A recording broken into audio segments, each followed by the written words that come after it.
दोस्तों जय हिंद। एक कहावत है, काठ की हांडी बार बार चूल्हे पर नहीं चढ़ती। इसका मतलब यह है कि जिस तरह से प्रधानमंत्री को हमेशा हर इलेक्शन में एक बड़ा चेहरा दिखाकर प्रस्तुत किया जाता है और यह कहा जाता है कि हम इन्हीं के फेस को दिखा करके इलेक्शन लड़ेंगे, कैंडिडेट कौन होगा वो बाद में चुन लेंगे। लेकिन अब ये चेहरा फेल होता नजर आ रहा है। प्रधानमंत्री अब एक काठ की हांडी बन चुके हैं, जिन्हें एक बार तो चढ़ाया जा सकता है लेकिन बार बार चढ़ाया जाना मुश्किल हो चुका है। और इसी का नतीजा अब पश्चिम बंगाल में देखने को मिल रहा है। पश्चिम बंगाल में तो एक ऐतिहासिक काम हो गया कि अब वहां से जो बड़ी खबर आ रही है कि अब एक रैली हो चुकी है, एक रेला लगा हुआ है, एक हुजूम लगा हुआ है कि कैसे हम भारतीय जनता पार्टी को छोड़ करके तृणमूल कांग्रेस का दामन थामे। यानी कि आज से चंद महीने पहले जिस तृणमूल कांग्रेस को, जिस टीएमसी को, जिस ममता बनर्जी को यह दिखाया जाता था कि देखो ममता का ये फला करीबी इतना बड़ा नेता टीएमसी छोड़ करके बीजेपी में शामिल हो गया, यानी कि एक सेकुलर पार्टी से निकल करके एक भगवा पार्टी में चला गया और रातों रात उसकी कायाकल्प हो गई, उसकी मानसिकता बदल गई, इसलिए उसे बीजेपी में शामिल होकर लिया गया।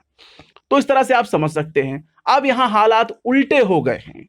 इस तरह से आपने देखा कि मुकुल रॉय इतना बड़ा नेता जो टीएमसी का कभी हुआ करता था, बीजेपी में जब वो शामिल हुआ तो खूब भारतीय जनता पार्टी ने इसे बहुत बड़ी कामयाबी दिखाई, लेकिन भ्रष्टाचार के कितने मामले उसके ऊपर दर्ज हैं इसको भूल गया। क्योंकि भारतीय जनता पार्टी में यह माना जाता है कि वो एक गंगा की तरह है, मतलब कितना आप गंदगी लेकर के आइए, वहां डुबकी लगाने के बाद आप साफ सुथरा स्वच्छ होकर निकलेंगे। लेकिन जैसे ही यह खबर देखने को मिली कि खुद मुकुल रॉय ने बीजेपी को लात मारकर वापस जो है टीएमसी ज्वाइन कर ली, सारे के सारे सन्न रह गए। अब ये बड़ी खबर मिल रही है सुनने में कि 50 भारतीय जनता पार्टी के कार्यकर्ताओं ने, नोट करिएगा, 50 भारतीय जनता पार्टी के कार्यकर्ताओं ने धरना दिया है। और धरना दिया है खुद टीएमसी दफ्तर के बाहर बैठ करके धरना दिया है, अपने हाथों में प्ले कार्ड लेकर के धरना दिया है। और धरना पता है आपको किस लिए दिया है? धरना सिर्फ इसलिए दिया गया है क्योंकि वो चाहते हैं कि उनकी घर वापसी कर ली जाए। जी हाँ, ये वो कार्यकर्ता हैं बीजेपी के जो किसी जमाने में या किसी वक्त में ये जो है टीएमसी के कार्यकर्ता माने जाते थे, लेकिन अब टीएमसी में वापस आने के लिए यही भारतीय जनता पार्टी के कार्यकर्ता अब टीएमसी में शामिल होने के लिए प्रदर्शन कर रहे हैं टीएमसी के दफ्तर के बाहर। इतिहास में, भारतीय राजनीति के इतिहास में इससे बड़ा हम कोई घटना नहीं देख रहे हैं कि कहीं किसी राज्य में किसी विशेष पार्टी का कार्यकर्ता एक विशेष पार्टी में शामिल होने के लिए वापस धरना प्रदर्शन कर रहे हो कि हमें शामिल कर लिया जाए। आप इन चीजों को समझ लीजिए कि जिस तरह से एक बहुत बड़ा हवा बना करके नरेंद्र मोदी का पेश किया गया, वो सारा हवा वहां फेल होता नजर आ रहा है। एबीपी न्यूज क्या लिखता है, जरा इसको गौर करिएगा। इसी खबर में लिखता है कि पश्चिम बंगाल बीजेपी कार्यकर्ताओं ने टीएमसी में शामिल होने के लिए दिया धरना, हुई घर वापसी। तो ये एबीपी न्यूज लिखता है। वहीं इसके साथ ही आप सत्यहिंदी.com की रिपोर्ट भी देख लें। सत्य हिंदी जिसको आशुतोष जो है वो होस्ट करते हैं, उन्होंने भी, उनके वेबसाइट पर भी ये खबर लगी हुई और लिखा गया है कि बंगाल टीएमसी में वापसी के लिए बीजेपी नेताओं का धरना, 50 लोगों को लिया वापस। इस तरह से ये खबर आप देख सकते हैं।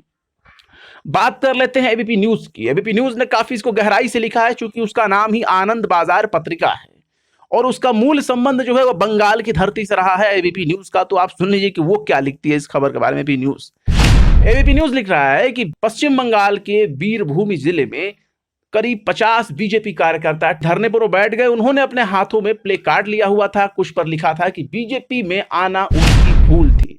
अब ये एक हंसी वाली बात ये है कि एक बड़ा ही प्रचारक नारा हुआ करता था बहुत दिनों पहले तक, सुनने में आया करता था कि हमारी भूल कमल का फूल।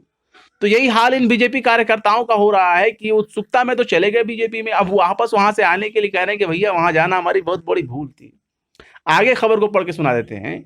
वहीं कुछ पर यह भी लिखा हुआ है, उन लोगों ने जो प्लेट वगैरह लिए हुए हैं, प्ले कार्ड वगैरह लेकर प्रोटेस्ट कर रहे हैं, उस पर उसके हम जिक्र कर रहे हैं। उन्होंने प्ले कार्ड पर लिखा हुआ है कि बीजेपी में आना उनकी भूल थी। और यह भी लिखा है कि हम वापस से ममता बनर्जी की छत्र छाया में रहना चाहते हैं। यानी ममता बनर्जी हमारी गार्जियन बन के रहेंगी, वही हमारी नेता बन करके रहेंगी, हम उन्हीं के छत्र छाया में रहना चाहते हैं। इसके अलावा भी और कुछ भी एबीपी न्यूज ने लिखा है, उसको भी गौर करें। एबीपी लिखता है पश्चिम बंगाल में दिलचस्प सियासी तस्वीरें सामने आ रही हैं। टीएमसी दफ्तर के बाहर बीजेपी कार्यकर्ता धरने पर बैठ गए हैं। उनकी मांग है कि हमें वापस टीएमसी में शामिल कर लिया जाए। पश्चिम बंगाल के बीरभूम में सोमवार को ये तस्वीर देखने को मिला, यानी ये अजीबोगरीब तस्वीर देखने को मिला, जहां लगभग 50 बीजेपी कार्यकर्ता टीएमसी दफ्तर के बाहर धरना देने बैठ गए। इन सभी ने हाथ में प्ले कार्ड लेकर के रखा था, जहां लिखा हुआ था, जिस पर लिखा हुआ था कि हम ममता बनर्जी की छत्र छाया में वापस आना चाहते हैं, यानी अपनी घर वापसी चाहते हैं। किसी एक में लिखा हुआ था कि बीजेपी में आना हमारी बड़ी भूल है। बीरपुर जिले के इलम बाजार में बीजेपी कार्यकर्ता टीएमसी दफ्तर के सामने धरने पर बैठ गए। आखिरकार टीएमसी के स्थानीय नेताओं ने इन सभी को, यानी ये सभी जो बीजेपी कार्यकर्ता हैं, इनको टीएमसी में शामिल कर लिया। अब एक और बड़ी खबर है, उसको भी आप इसको गौर करिए, और ये बड़ी खबर इसलिए भी खास मायने रखती है कि भारतीय जनता पार्टी पश्चिम बंगाल में किस कदर कमजोर हो चुकी है। उसका जो है सियासी कयादत, यानी लीडरशिप जिसे कहा जाए, वो इतनी कमजोर हो चुकी है, पॉलिटिकल लीडरशिप, कि आप उसका अंदाजा सिर्फ इस खबर से लगा सकते हैं।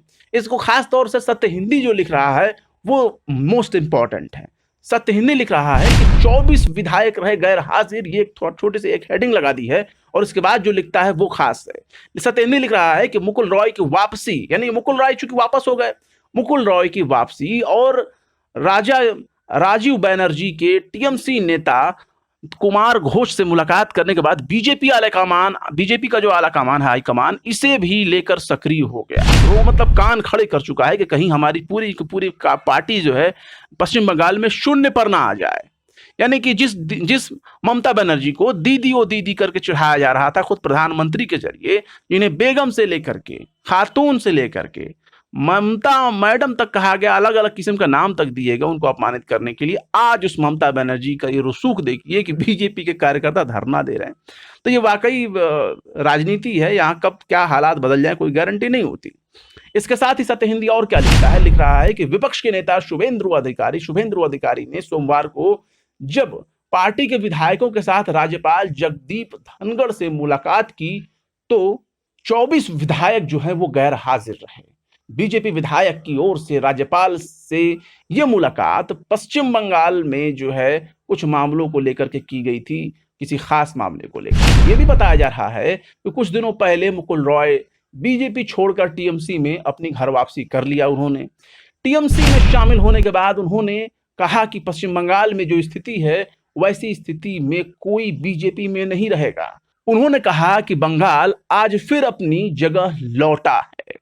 उन्होंने ममता बनर्जी को देश की सबसे बड़ी नेत्री करार दिया, यानी कि देश का मोस्ट पॉपुलर लीडर जो आप कह सकते हैं, वो ममता बनर्जी को दिखाने की कोशिश की गई है कि हाल में पश्चिम बंगाल विधानसभा चुनाव के दौरान टीएमसी समेत दूसरे दलों के नेताओं ने बीजेपी को ज्वाइन किया था, लेकिन पश्चिम बंगाल में बीजेपी की करारी शिकस्त के बाद अब कई नेता धीरे धीरे अपनी पार्टी से दूरी बनाते नजर आ रहे हैं। नेता के साथ साथ कार्यकर्ता भी अपनी घर वापसी चाह रहे हैं। ये एक चीज को आप देख लीजिए, ये एक बड़ी खबर मान लीजिए आप कि अब एक होड़ लग गई है कि हम कैसे जल्दी से जल्दी बीजेपी को छोड़ें और टीएमसी में शामिल हो जाएं, क्योंकि एक तरह से आप समझ लीजिए कि ये एक अलग ही बयार चल रही है। और खास तौर से कोरोना काल में जितनी बड़ी नाकामियों का सामना करना पड़ा, और उन नाकामियों को देखते हुए आप इस चीजों को समझ लीजिए कि उसी का यह नतीजा है कि अब बीजेपी को छोड़ने की एक होड़ सी लगी। इसके साथ ही आखिर में हम आपको यह भी बता दें कि इस खबर को लेकर के एक बात और मानी जा रही है, और यह भी कहा जा रहा है कि जो टीएमसी को छोड़ना चाह रहे हैं, मतलब टीएमसी छोड़ करके जो बीजेपी में शामिल हुए थे, अब वापस वो टीएमसी में आना चाहते हैं। उनका यह कहना है कि वे माटी मानुष की सेवा करने के लिए जो है वो ममता बनर्जी की पार्टी को फिर से ज्वाइन कर रहे हैं। तो ये एक बड़ी बात है। और जैसा कि मैंने शुरू में आपको बताया कि काठ की हांडी बार बार नहीं चढ़ती। ममता बनर्जी को हराने के लिए या किसी भी राजनीतिक दल के किसी खास मुखिया को हराने के लिए आपको उस लेवल का एक कैंडिडेट चुनना पड़ेगा जो उनके बीच का हो। लेकिन बीजेपी के अंदर एक बड़ी चीज देखने में आ रही है कि इलेक्शन कहीं और लड़ती है और वहां मुख्यमंत्री लाकर कहीं और का बैठा देती है, जैसा कि आप उत्तर प्रदेश में देख चुके हैं। तो ये जो नाराजगी है वो अब धीरे धीरे पनपने लगी है भारतीय जनता पार्टी के अंदर, क्योंकि भारतीय जनता पार्टी के जो स्थानीय कार्यकर्ता हैं वो तो अपने जगह पर ही रहेंगे और उन्हें जवाब देना होता है, वहां के इलाकाई लोगों का, स्थानीय लोगों को जवाब देना पड़ता है। तो ऐसे में ये कश्मकश बनी हुई है इस पश मंजर के लिए कि आखिर वहां पर होगा तो क्या, बीजेपी के कार्यकर्ता जवाब देंगे तो क्या। फिलहाल क्या कहते हैं आप हमारे आज की इस वीडियो के बारे में कमेंट बॉक्स में जरूर बताएं, और वीडियो पसंद आए तो लाइक करें, शेयर करें। बेबाक, निष्पक्ष, स्वतंत्र पत्रकारिता को सपोर्ट करने के लिए आप हमारे यूट्यूब चैनल टाइम्स मेल को जरूर से जरूर सब्सक्राइब करें। फिर मिलते हैं किसी और वीडियो में एक नई खबर के साथ। जय हिंद।